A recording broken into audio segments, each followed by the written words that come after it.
A gente vai falar um pouco aqui da navegação, junto com o balanceamento, né? Na prótese total de joelho, uma nova visão.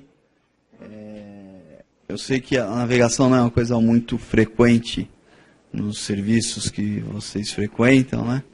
E já teve um pouco mais, pouca gente pegou firme na navegação, então pouca gente tem experiência. Mas, assim, não adianta você falar, esse caso é bom para navegar. Se você não sabe navegar, nunca navegou, não adianta esse caso é bom para navegar, você vai continuar não sabendo. Então, você fala, o caso de navegação é bom para casos difíceis, mas você tem que fazer o fácil, né? Então, você tem que ter uma curva de aprendizado para poder navegar e para poder, em determinadas situações que pedem a navegação, você usar. Então, isso que dificulta, porque a turma não foi atrás da navegação, e aí quando tem um caso que precisa, não sabe fazer porque não aprendeu. Então, você tem que ter uma curva de aprendizado, isso demora, no começo você leva um pouco mais de tempo do que uma prótese normal, mas com certeza ela fica mais equilibrada, melhor alinhada, e isso não sou eu que estou dizendo, são os trabalhos todos que mostram, mais ou menos consenso na literatura, que uma prótese total de joelho feito com navegação, você tem uma porcentagem de alinhamento e balanceamento muito melhor do que uma prótese não feita sobre navegação. Se isso aí vai repercutir lá na frente, numa revisão ou não dá para saber. Daqui 15, 20 anos você vai ter. Mas para mim uma prótese bem alinhada e balanceada é melhor do que uma prótese não bem alinhada e não balanceada, né? Então, com certeza lá na frente deve ter um resultado melhor. E assim, os princípios que vocês tiveram aqui com o Vitor e vocês... Essa é a primeira semana de prótese, vocês já tiveram? Primeira semana? Então vocês vão ver bastante alguns princípios de prótese e vocês já tiveram no serviço de vocês também bastante discussões. São os mesmos, não muda o que é navegada, porque é navegada não vai ter o mesmo princípio da prótese convencional. Então ela ajuda a programar, mensurar esses gaps que a gente tem de flexão, extensão, ajuda também a mexer com o balanço ligamentar, com o tamanho da prótese, que é melhor ou pior, né? Então, ela é uma educação continuada. Eu acho que para todo serviço que tem residência, deveria ter uma prótese navegada, o pessoal começar, porque ela te pede desde o começo todas as referências ósseas, os balanços ligamentares, você tem que fazer passo a passo.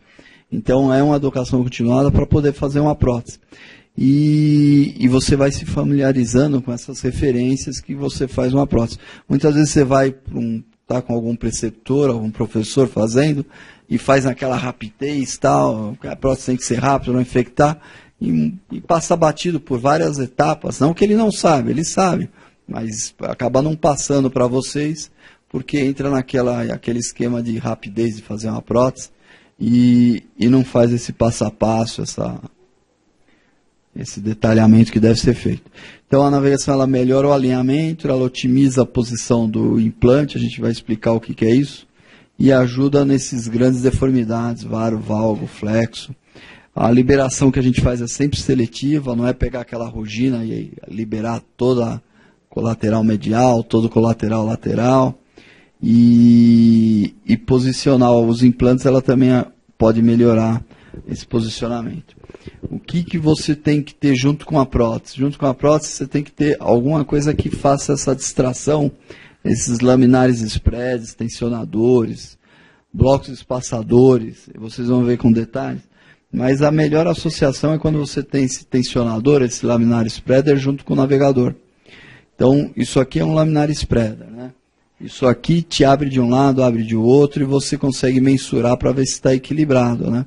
Aqui já com dinamômetro, você medindo quanto você tem de tensão. E aqui é aquele bloco espaçador, que você tem um bloco que você coloca de 10, de 12, de 14, e vai vendo, mas ele não abre para você ter noção exata o quanto esse ligamento está distendido. E com a navegação você consegue usar esse laminar spreader, que seria isso aqui, e olhar na tela e ver quanto você abriu, né? Então é bem interessante isso. Porque aí você só faz o necessário, você não abre demais. O cara que conseguir no bisturi ter certeza de quanto está liberando, se é 1 grau, 2, 3 ou milímetros, O cara tem que ser muito bom, né? Porque não dá para a gente saber. Aí o navegador ajuda a mensurar isso aí. Então aqui dando um exemplo, um paciente com joelho valgo, ele tem um 14 graus de valgo aqui no nível de côndilo femoral. E isso, depois que você faz as mensurações no navegador, pegando várias referências ósseas, ele te passa isso, quanto tem de valgo, quanto tem o alinhamento, quanto é o seu alinhamento, aqui tinha 24 graus de valgo, né, em flexo de 12. Então a gente sabe que na tíbia você sempre tem que cortar aqui a 0 graus, né, paralelo ao solo, perpendicular ao eixo mecânico ou diafisário da tíbia, e com o slope aqui, né, de 0 a 3, a 5, né? Mas nunca inverter esse slope, que em prótese não é bom. Então aqui é um vídeo, mas não está rodando aqui. Não é culpa da mídia, não é culpa minha. O computador está meio desfigurado. E a gente usa esse laminar spreader para abrir aqui o espaço, ó, de um lado e do outro. E ver como é que... E aí você vai na tela e olha, eu abri em extensão... Abri 13 e abri 15, e era um valgo. Então eu preciso liberar um pouco mais aqui do lado medial com o meu bisturi e ver quanto eu consigo para equilibrar. A mesma coisa eu faço aqui em flexão. Ó. Eu abro de um lado, abro do outro, e aí ele me dá a inflexão, eu estou com 18 e 15. Aí você tem a tela para programar. A princípio parece confuso, mas não é não. Depois você vai familiarizando, você vai até adivinhando o que ele está pedindo.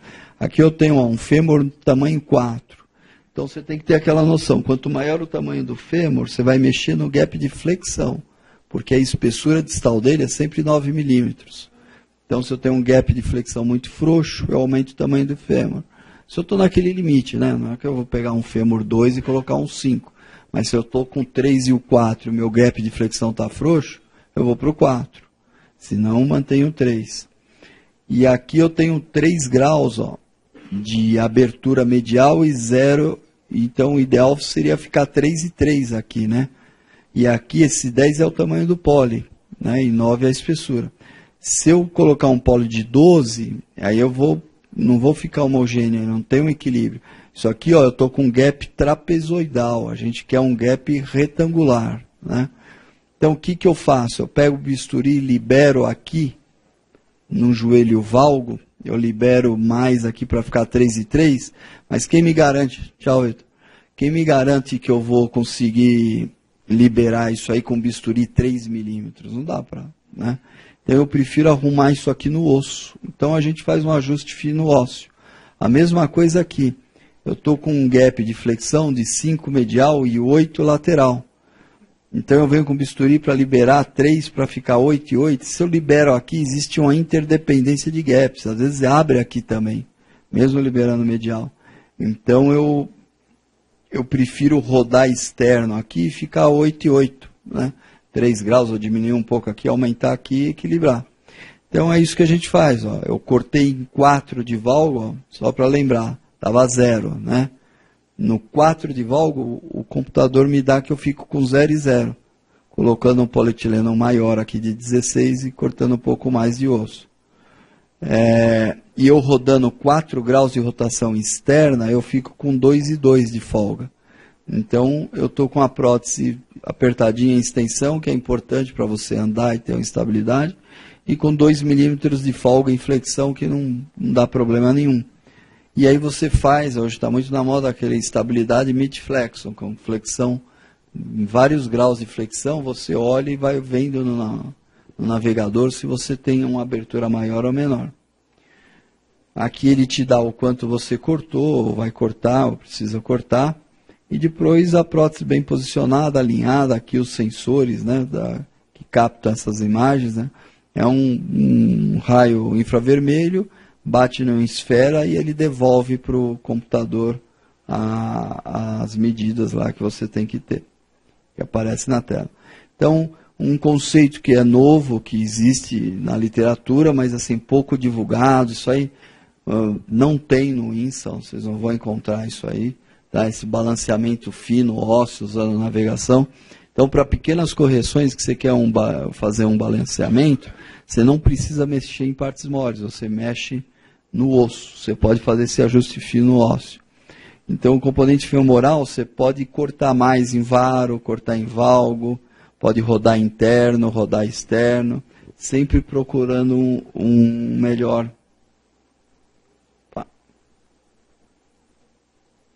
Uma melhor posição, um melhor balanceamento. Então, assim, um joelho inflexo. Vocês sabem também que no joelho inflexo você tem que cortar mais o fêmur. Mas quanto você vai cortar do fêmur, né? Ah, corta mais 2. Mas por que mais 2? Como é que eu sei que eu vou conseguir extensão cortando mais 2? Se eu cortar muito na tíbia, eu mexo com gap de flexão e de extensão. Então, eu preciso cortar, eu tenho que tomar cuidado, que eu posso ficar com o joelho instável em flexão. Então, o navegador, ele te dá, depois que você faz suas liberações, aqui ele está me mandando cortar 12, 14 para eu ficar com 0 de extensão. Então, ele te dá o valor real que você tem que tirar no osso para você conseguir estender o joelho, que ficou em 3 graus de flexão. Mas assim, quando a gente fala aqui 2, 3, 1 milímetro, né, isso aí é a própria oscilação da serra dá esses valores para a gente, né? Então, está dentro do normal. A gente é mais ou menos convencional, que mais ou menos 3, tanto para varo, valgo, flexo, recurvo, antecurvo, isso aí não é problema nenhum. E a gente alinha esse joelho usando o navegador para me dar a correção do fêmur quanto eu tenho que ter. Aqui um joelho inflexo, agora o joelho varo. Tá? O varo, ele não admite muito você cortar mais de 3 graus de varo, de valgo. Na tíbia sempre tem que ser um corte perpendicular, né? E geralmente, assim, as falências estão associadas a esses mau alinhamentos e balanceamentos. Essa liberação clássica que está no livro do INSA, a gente não faz mais. Você faz uma liberação pequena, gradativa, você tira mais ou menos só até aqui. Então, ligamento menisco tibial, ou ligamento coronário, ou ligamento, ou porção profunda do ligamento colateral medial. Tudo isso é a mesma coisa, esse espessamento que você libera. E aí você tem que, em flexão, liberar também o ligamento oblíquo posterior. Né? Quando você estende o joelho, as estruturas posteriores ficam mais tensas, a cápsula posterior aqui atrás. Então, a gente não vem com essa rogina, a gente vem e faz aquele pie crust, igual no valgo eu faço no varo. Pequenas perfurações na cápsula e você consegue liberar isso aí. E aqui mostrando, também eram vídeos, mas não está rodando, liberando aqui, a gente tirando os osteófitos, você vai progressivamente liberando o lado medial, mas sem fazer grandes liberações, pequenas.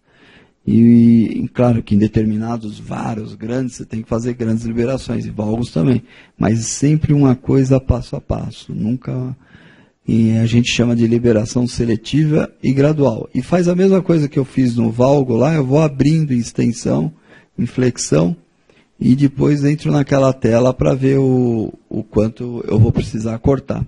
Algumas vezes você pode deslocar essa bandeja da tíbia mais para o lado de fora. É um trabalho do Richard Scott, onde ele desloca isso aqui para cá e você corta mais osso. Aí você libera mais esse colateral medial, fica mais frouxo. Isso em joelhos varos, né, em grandes varos. Ajuda bastante. Então a gente falou de varo, de valgo. O Vitor deu alguns conceitos que eu estava vendo lá de fora também. Quando você faz o pie crust, quando você libera medial para o lateral, dependendo de varo e valgo. E aí e flexo, cortando um pouco mais no fêmur, né? Isso vocês vão ter mais detalhado depois em outras aulas aqui, inclusive em revisões. E aí a gente vai falar um pouco de rotação, né? Então, assim, a grande maioria das próteses, você tem que rodar 3 graus de rotação externa, baseado nos côndilos. Isso é um dos parâmetros mais utilizados para estabelecer a rotação femoral.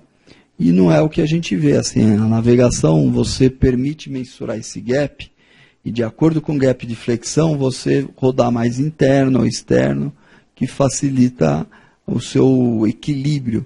Então, assim, muitos de vocês que vão chegar no serviço de vocês e falar, o Luso falou que pode rodar interno, que não tem problema. É só avisar a patela para não luxar, que ela fica lá. Que eles falam que se você rodar interno, luxa a patela. E não é isso que tem na literatura, assim. E a rotação interna são pequenos graus, e associado a um equilíbrio do gap de flexão.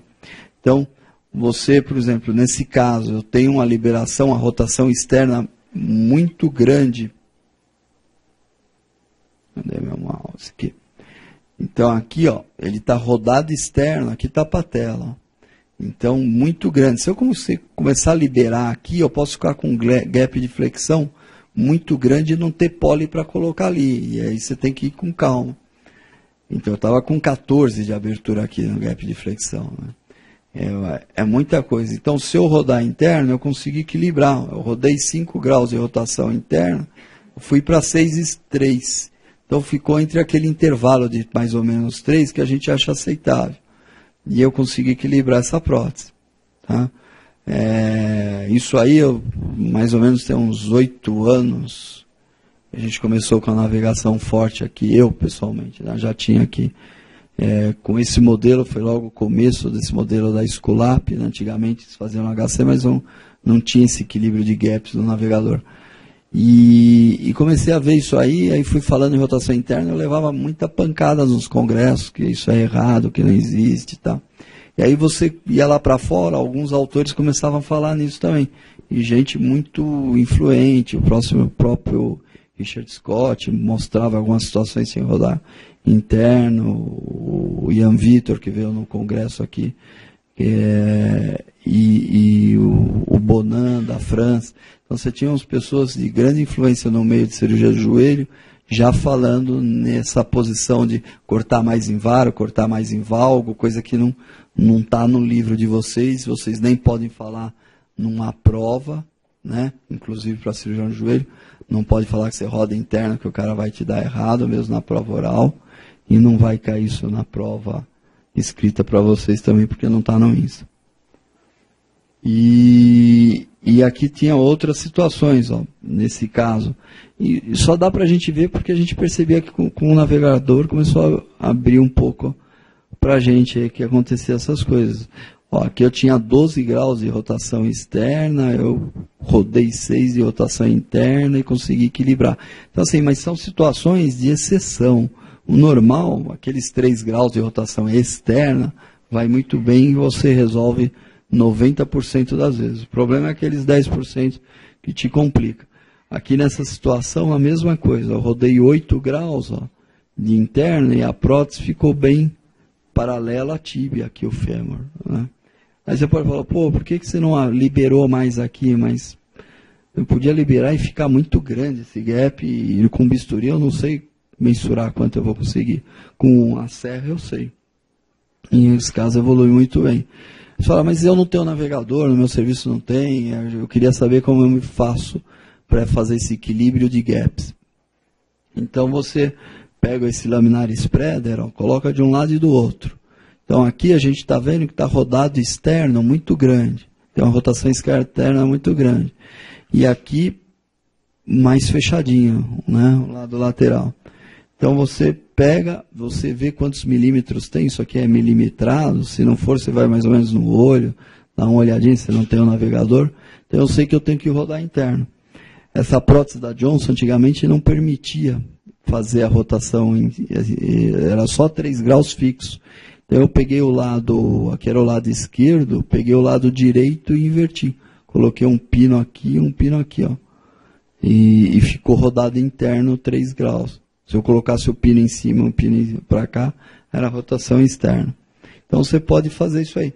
E aí depois de muitas discussões, tal, bastante experiência, a gente tem mais de 500 próteses navegadas, a gente resolveu fazer esse trabalho para desmistificar um pouco essa rotação interna e mostrar que tudo que você usa como parâmetro, tem que ser paralela ao epicôndilo. Pô, tem trabalho que mostra que você erra intra-observador e interobservador, você tem erros de 11 milímetros para achar o epicôndilo. Você pega um paciente obeso, é difícil achar onde é o epicôndilo no dedo, é aqui, aí você põe o dedo, e acaba mudando. Então é difícil ter esse parâmetro. Então a gente usa esse balanceamento de gaps como a melhor coisa e começa a aparecer bastante trabalho de balanceamento de gaps para avaliar a rotação. Então, o conceito básico para vocês, assim, o que é balanceamento de gaps? Eu vou cortar de acordo com o meu balanço ligamentar. Existe outra técnica, que é ressecção medida. Eu vou cortar e encaixar a prótese. Não estou preocupado com o meu balanço ligamentar. O que eu tirei de osso, eu vou colocar de prótese. Então, assim, a gente usa as duas coisas. Um pouco de ressecção medida e um pouco de balanceamento de gaps. Tá? A grande maioria das pessoas aqui usa a ressecção medida. O cara corta e recorta e encaixa a prótese. Ninguém fica medindo quanto tem de um lado, quanto tem de um outro, se está equilibrado. Isso aí eu também fazia assim, né? Era cortar, fazer a prótese meia hora, achando que era o máximo e tal.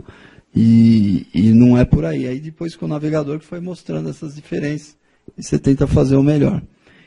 Então, assim, esses trabalhos assim, de referência para o do Keblish, mostrando que a rotação femoral é sempre secundária a um correto balanceamento de flexão.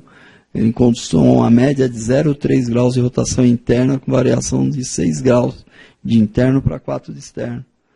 Aí você começa a procurar esse outro também aqui, acredita que até 7 graus de rotação interna e 6 de externa pode ser considerados como alinhamento correto, desde que o gap de flexão esteja estável. E aí vai indo outros trabalhos, variando de menos 7 a 7 graus, assim, somente em 25% dos casos, os 3 graus que você dá de rotação externa levam um balanceamento simétrico em flexão. Se isso vai repercutir lá na frente, eu não sei, mas só 1/4 dos casos que você consegue um balanço simétrico usando o que as próteses, a grande maioria das próteses que tem no mercado, dá para você isso aí. E aí ele mostra a medida da TAGT, a gente estudou também com a tomografia em cima da prótese, né? E para mostrar que todos esses casos de rotação externas que a gente teve, são 50 casos, até esse estudo que a gente fez com o Tom, a TAGT estava dentro do normal, né? E a gente acabou publicando 2 trabalhos, um internacional, um nacional, mostrando a nossa experiência aí com mais nessa época aí 200 casos de prótese que a gente acabou estudando, e aqui depois o balanço em varo, em valgo, na prótese navegada, porque a gente mandou esse trabalho aqui para o Arthroplast e ele achou um absurdo eu ter assim aqui em 10 casos, por exemplo, neutro aqui é em valgo, ó, de 0 a 3 graus, 4 a 9 e mais de 10 graus, eu tinha só 2 casos que eu consegui corrigir para mais ou menos 3. 6 casos não consegui corrigir. E eles acharam um absurdo que assim, 3/4 dos meus casos eu não consegui corrigir. Mas esses casos ficaram com 4, com 5, não muda nada a vida da pessoa, você ter um pouco mais de valgo, um pouco mais de varo, se ela sempre foi em valgo. Você pegar uma senhora com joelho valgo, com a coxa grossa, você nunca vai deixar ela alinhada em varo. Ela vai continuar em valgo porque é a fisiologia dela. Você pegar um senhor que ficou a vida inteira, teve 7 graus de varo, e você vai levar ele para valgo, porque a prótese tem que ficar em valgo, zerado. Esse cara vai ter mais dor, mais dificuldade. Então, se você deixar ele com 3, 4, 5 graus de varo, ele vai ter um pós-operatório muito melhor. E tem colegas que já mostraram em aula, tal, em estudos que evoluem assim. Então, existe hoje uma linha, você tem alinhamento anatômico, né? Alinhamento mecânico e alinhamento cinemático, né? Então, você andando é muito diferente do teu raio-x em pé com carga. Você tem com a marcha, você muda completamente, aí entra a posição de pé, tipo de marcha, e você muda completamente qual descarga a sua de varo, de valgo, e a nossa tendência é essa, assim, preservar um pouco a deformidade que ele tinha, não tentar deixar todo mundo em valgo como manda o livro, né? E algum aqui só mostrando, assim, que não é uma coisa assim, de 2014 já. Essa frouxidão deve ser corrigida usando cortes ósseos, com esses pequenos ajustes que a gente já falava que tinha, né? A mesma coisa, esse conceito de cortes ósseos com outro trabalho aqui, dando ênfase ao balanceamento. Então, a cirurgia de prótese não é só cirurgia de partes moles, de parte óssea também. E é isso, é meio confuso para vocês, se vocês nunca viram navegação, mostrar o passo a passo da navegação sem ter visto é complicado, mas a maioria das empresas, a Amplitude, a Esculap, tem nos congressos, dá para mexer, e se alguém quiser assistir alguma cirurgia, combinar o dia que tiver cirurgia navegada, conversa com os meninos aí da escola, ou com o Rogério, com o Vênio, que eles avisam aí quando, se alguém quiser assistir, está convidado. Alguma dúvida? Navegação, balanceamento, ressecção medida, ajuste fino ósseo. São conceitos pesados para vocês. Algumas coisas vão ser pedidas aí em prova, principalmente essa parte de balanceamento, de flexão. Só um pouquinho, só para gap de flexão, se eu mexo, se eu aumento o tamanho da prótese, diminui o gap. Se eu tenho uma prótese apertada em extensão, eu tenho que cortar mais o fêmur, aí eu não mexo no gap de flexão. Então, aquele quadrinho com 9 possibilidades, isso aí é bastante pedido, principalmente para a prova de especialista de vocês, acho que vale a pena. Fala aí.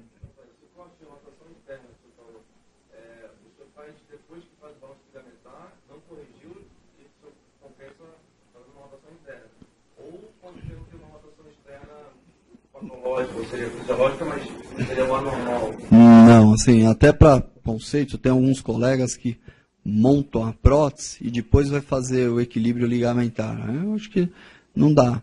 Tem outros colegas que cortam todo o fêmur, aí depois vai para a tíbia. Aí não dá para você mexer mais no fêmur se você quer deixar um fêmur maior ou menor. Isso faz parte do equilíbrio ligamentar. Então a gente sempre corta o fêmur distal ou faz a tíbia primeiro. Aí faz o equilíbrio ligamentar, aí depois que equilibrou, está mais ou menos assim, perto do 0 a 0. Aí que eu vou cortar em rotação interna e externa. Então é um pequeno ajuste que eu faço depois do meu balanceamento, independente da variação óssea e tal. Mas são pequenos ajustes e, no meu ver, é mais correto fazer um balanceamento antes do que saindo cortando o osso e depois não tem mais o que mexer, né? Porque o osso também ajuda no balanceamento, né? Não é só partes moles. Fala aí. Esse balanço fino ósseo que o senhor falou aqui, existe um limite, mais ou menos uns 3 graus, o senhor falou de... Mais ou menos isso, assim. Mas é difícil você falar 3 graus, a gente fala em cortes, né? Então de milímetros, né? Cortar um pouco mais de vara, colocando assim 1 milímetro, 1 grau. Mas você vai com aquela serra, se a serra sua é muito grosseira, ela serra mais. Tal. Então, se você levou para 5, também não tem problema, para 3, não tem como nem mensurar olhando 2 graus de vara e valgo que se você está correndo. Mas assim, não dá para cortar em 10 graus de vara de valgo, que aí o fêmur não aceita, né? Então, assim, desse limite de 3, 5, aí você ainda pode mexer. Muito mais que isso é meio complicado. Aí você compromete a prótese mesmo.